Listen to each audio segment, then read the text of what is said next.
Mortgage insurance can add a lot to your monthly outlay, but sometimes it's a welcome trade-off for those who really want to get their foot in the door with home ownership. Hi, my name is Adrienne Marks. I'm a real estate broker here in San Clemente, California. I put out new videos each week, so feel free to hit the subscribe button and the bell so you'll be notified each time a new video is out. Many of the topics that I share with you on these videos is from questions that I get from past clients or current clients, and it's typically information that other people are probably wondering about. So feel free to add comments or questions below, and maybe you'll inspire me for my next video topic. By the end of today's video, you're going to have a better understanding of what mortgage insurance is, who it protects, and how to get rid of it. Now let's get started. Okay, what is mortgage insurance?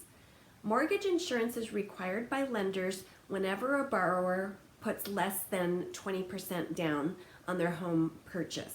So whether you have an FHA loan or a conventional loan, if you have a down payment that is 5% or 10%, whatever, anything lower than 20%, you will need to have the mortgage insurance. Now there are some ways around that, but today our focus is solely on mortgage insurance. Okay, so to the next question. Who does it protect? Does it protect you, the borrower, or does it protect the lender? Well, it protects the lender, and they make you pay for the insurance to protect them. Now, some might feel like, well, that's not really fair, but here's the reasoning behind it. They are loaning you a huge amount of money to control an asset that is valued at a pretty high price. And your skin in the game is kind of minimal if you're putting a smaller down payment. So they feel it's a little riskier to lend money to people with lower down payments than it is to lend money to people with higher down payments. So in order to protect themselves, they require the mortgage insurance to be paid by the borrower. If you have an FHA loan, then there's some upfront fees that you pay for mortgage insurance. Plus, you have your monthly payments that's tacked on to your loan amount. If you have a conventional loan, then you have what's called private mortgage insurance, and that is also tacked on to your monthly amount.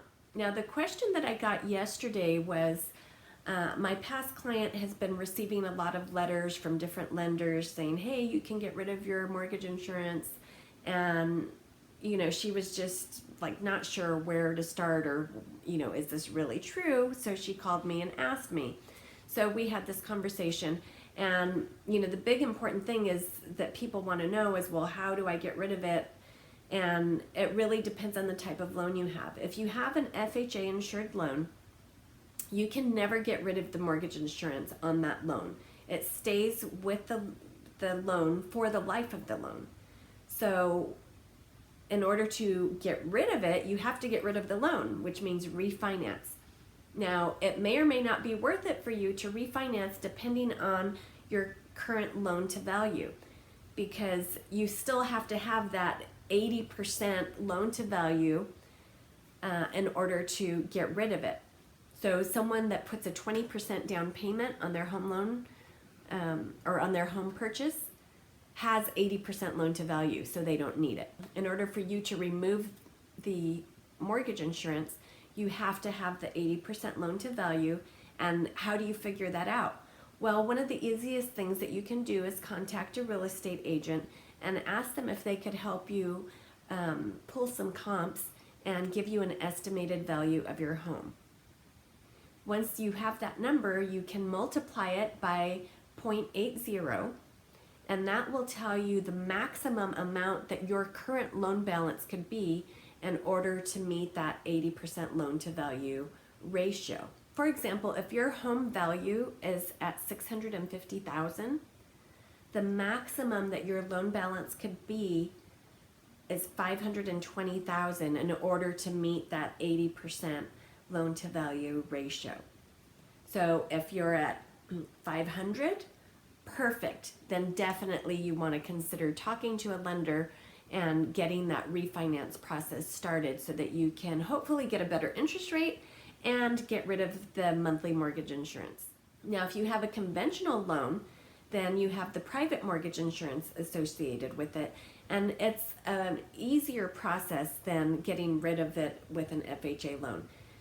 Most of the time it's as simple as picking up the phone, calling your lender and saying, hey, my home value is now $650,000 and my loan balance is only $500, so I want to get rid of this mortgage insurance. What do I need to do? Sometimes they will just take it from there and do what needs to be done, and other times they might tell you you need to do X, Y, and Z. But the process is going to be easier than doing the full-blown refinance. In the end, if you're able to remove your mortgage insurance, you're essentially giving yourself a raise by whatever that amount was that you were, dishing out each month for the insurance, and hopefully you can put it to much better use. If you live in Southern California and need help with an estimate of your home value, feel free to give me a call. I'm happy to help you. Also, I have some great lender contacts that I could put you in touch with if you do feel that you want to explore refinancing your home. Okay, so that covers today's video topic. I hope you learned something today, and please do share this information with anyone you know who is paying mortgage insurance each month, because this could really help them too. Remember, I welcome your comments and questions below. Thanks for tuning in, and I'll see you in the next video.